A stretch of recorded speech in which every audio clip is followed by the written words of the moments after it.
Hello BookTube, this is Kelly with Books I'm Not Reading, and I'm here today with a video because tomorrow the Pulitzer Prize for Fiction will be announced, which is very exciting.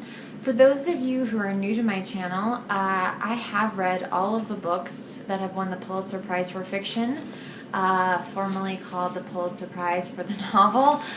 I embarked on this project in 2007, and I believe I finished it about it was a little over 2 years, so like 26 months, something like that. Anyway, so every year we're going to talk about the Pulitzer on this channel, and I wanted to share with you, I will provide a link to this website down below. It's called pprize.com. It's got a lot of great information about the Pulitzers. And they also make a prediction list every year, so I wanted to share that with you. They have 15 books listed this year. I haven't read any of them, of course, so, you know, no big deal. But anyway, so here we go. Number 1 is The Mars Room by Rachel Kushner. 2 is There by Tommy Orange. 3 is The Great Believers by Rebecca Mackay. 4 is The Larkgress of the Sea Maiden by Dennis Johnson. 5 is An American Marriage by Tarai Jones. I apologize for butchering these authors' names. The House of Broken Angels by Luis Alberto Urrea. 7, Don't Skip Out on Me by Willie Lawton. 8, The Friend by Sigrid Nunez. 9, The Overstory by Richard Powers. It's a long book. 10, Friday Black by Nana Kwame Adjei-Branaya. 11 is Asymmetry by Lisa Halliday. 12, Waiting for Eden by Elliot Ecketman. 13, Clock Dance by Ann Tyler, who has won the Pulitzer Prize before. 14, Beautiful Days by Joyce Carol Oates, and then 15, Hazards of Time Travel by Joyce Carol Oates. Did she actually publish 2 books last year? So I don't know if that's a mistake or not, but anyway. So I would guess a lot of you have read some of those books. Let me know what you think in the comment section below. What books I should root for tomorrow afternoon.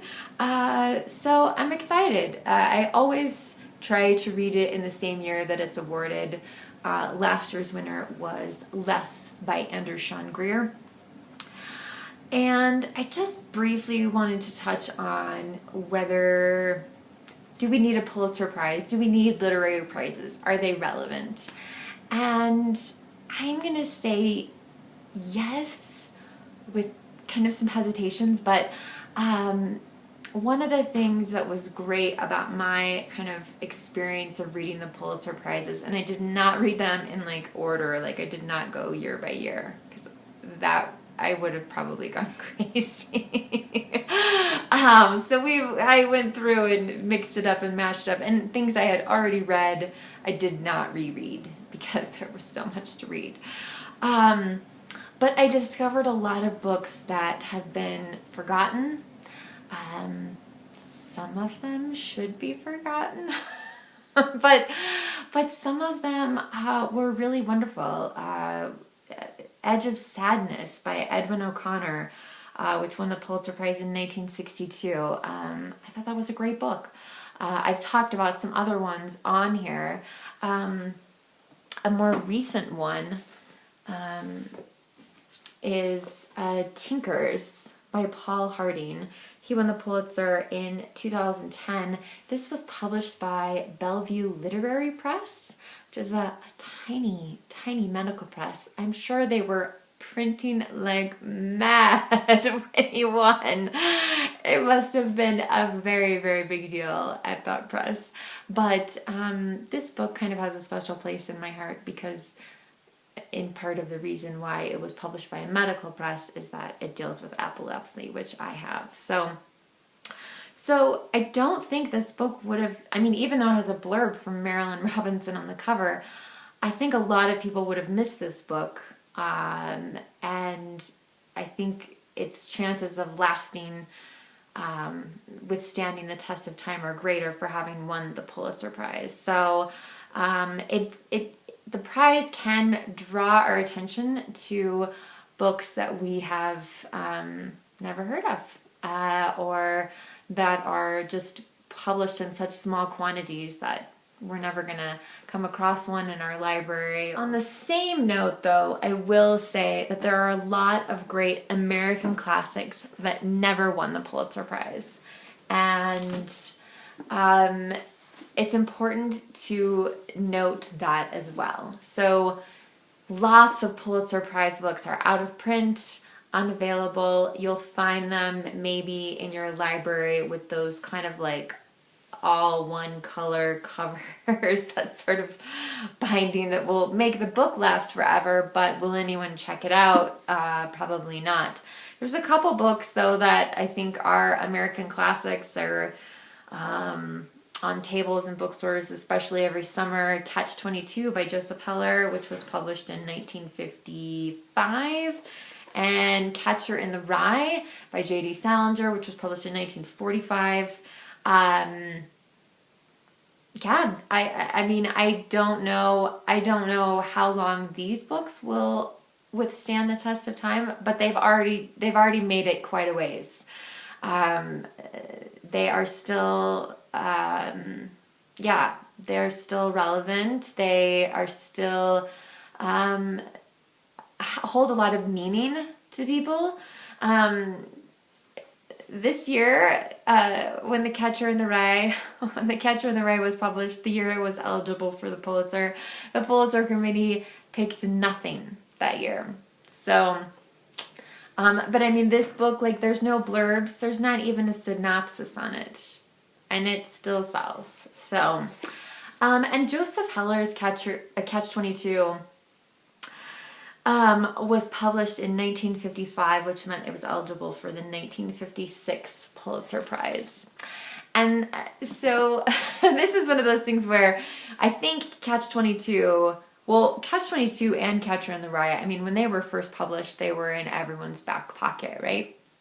So everyone was carrying them around. Again, I'm not so sure how people are feeling about them today. I did need to speak to someone who had read this book and was in the military to sort of get Catch-22. So I needed some assistance on that one.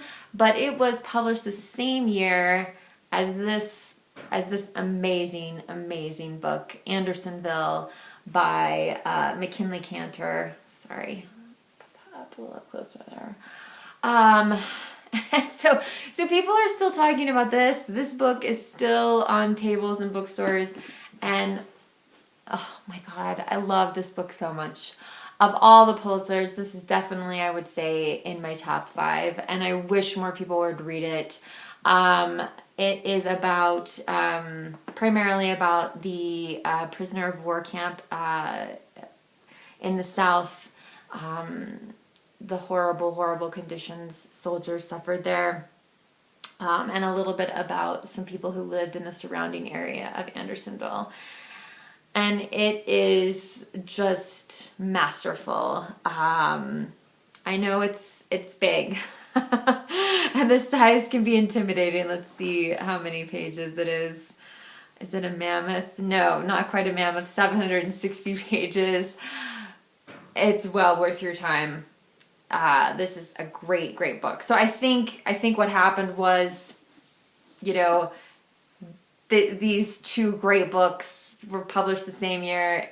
This won the Pulitzer Prize, but clearly this book is withstanding maybe the test of time a little bit better, or is just, you know, more known. It's more popular. So again, I think the Pulitzer shows us where we've been, and also, or where America has been, and also, again, as time goes on, you see kind of sort of books just falling away from being in our thoughts and minds and what we talk about. So it's a good thing. Again, I think time is the ultimate teller of what is a classic, but I also think there are a lot of books that have been forgotten, or like Tinkers would not have got the attention they deserved had it not been for the Pulitzer Prize. So yeah. so yes and no. I'm gonna dodge the question, I guess. Anyway, I would love to hear from you about, again, the books that the website is saying could potentially win the Pulitzer Prize. And don't tell me after it's already been announced. But yeah, tell me what you think of those books. Go through the list of Pulitzer Prizes and see how many you've read, and see what are your favorites of the ones you've read. I'd love hearing from you in the comment section. Thank you so much for watching.